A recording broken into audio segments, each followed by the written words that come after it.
Hi everyone, this is me again, Teacher Angela, and welcome back to my channel. So for today's video, I'm going to discuss about homonyms. What are these homonyms and how am I going to use different words in different sentences? Now, a homonym is, these are the words which have almost similar pronunciation but have different meanings, just like race, we also have for, we also have by, and many difficult words which are confusing the students. Now if you think that you're also confused, this video is for you, so keep on watching. Okay, so I'm sharing my screen now, guys, and these are some simple homonyms that I've gathered last night. And let's begin with the first one. We have lose and lose. The first is lose, pronounced with z sound, is a verb meaning not to have something anymore or to be unable to find something or not win. In Tagalog, we call this nawawala or matalo or nawala. So also the same. And for example, I don't want my football team to lose the game. The next is loose with an S sound. On the other hand, is an adjective that means unattached or not tight. In Tagalog, we call this maluwag. Maluwag na pants or maluwag na shirt. So I hope you should always remember their difference. Kasi for my Filipino students, most of them, nakikita ko na parang gumagamit sila ng loose. So, pag natalo or nawawala, so hindi dapat yon ang gagamitin natin. Dapat yung single lang.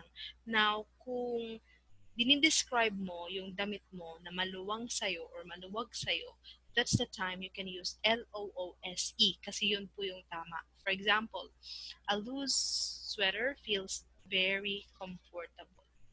Okay, so this is an adjective.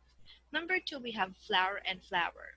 If I'm going to check this out, I think that they have different pronunciation, but some people, some students are really confused. Sometimes they said flower, they say flower, but actually flower. Okay, sometimes we also interchange this. Now, the first flour is a noun. This means main ingredient in bread. It's a powder made from ground grains. In Tagalog, we call this harina. So flour, harina po. And for example, Tony wanted to make a cake, but he didn't have any flour, so he couldn't. The next one is very easy and very common. This is also a noun. It means decorative, colorful part of a plant. In the Philippines, we call this bulaklak. So, minsan yung mga Pilipino, hindi naman sila masyadong nalilito kasi yung spelling medyo magkaiba, pero yung pronunciation lang talaga. For example, I like flowers. So, ito yung sentence na pwede mong magamit sa second word na ito. We also have complement and complement. Almost same pronunciation. Well, I also listened to the audio file or the audio pronunciation of these two words. They are really the same, but just the problem is the spelling, right? Two different vowel letters. The first is li as a verb and a noun. Complement means saying something nice about someone. In Tagalog, we call this papuri or pinupuri mo yung tao.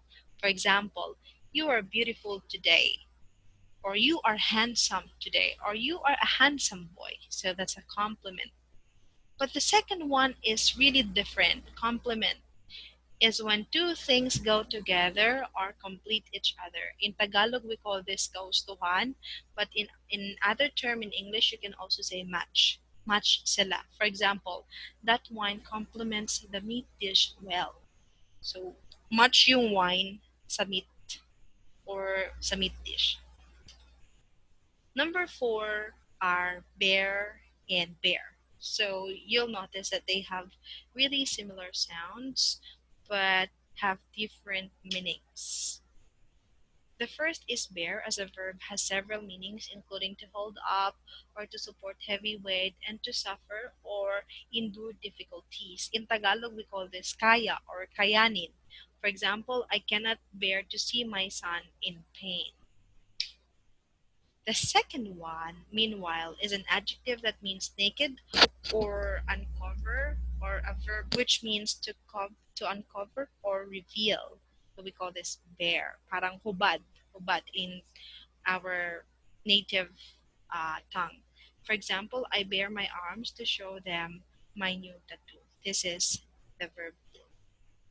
Number five, I and I. Really similar but have different meanings. Number one is I as a noun, the part of your body that you use to see. In Tagalog, we call this mata, mga mata. Example, my eyes hurt when I read my ex-boyfriend's love letter. On the other hand, we have I as a pronoun. This means a person, singular subject pronoun. Ako in Tagalog. For example, I really hope you know what this word means. Number seven, we have four and four. I don't know which one is apat in Tagalog and which one is para sa if we will just say four four. So the first is FOR. This is a preposition usually used to indicate a person who receives something or to indicate a purpose. Para sa in Tagalog. For example, I am working for a publishing company. Para sa kumpanyang ito. The second, FOUR, this is a noun, the number that after 3 and before 5. Okay, so in Tagalog, we call this apat or pang-apat. Example, I have 4 cars. Meron akong apat na kotse. Pero hindi ko talaga yun kotse. So number 6, we have raise and raise. Raise, spelled as RAISE, means to move higher, to lift, or itaas. For example, she wants to raise her employees' salary. Gusto niyang taasan yung sahod ng kanyang mga manggagawa or employees.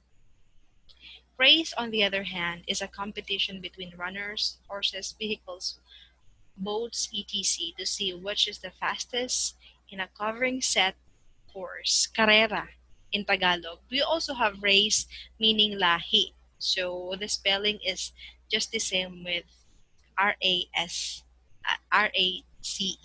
For example, I love watching car race. So that's it for this afternoon. Thank you so much for watching, and I hope that you learned something. If you have questions, you can comment below, and please don't forget to subscribe. Have a good day. Bye.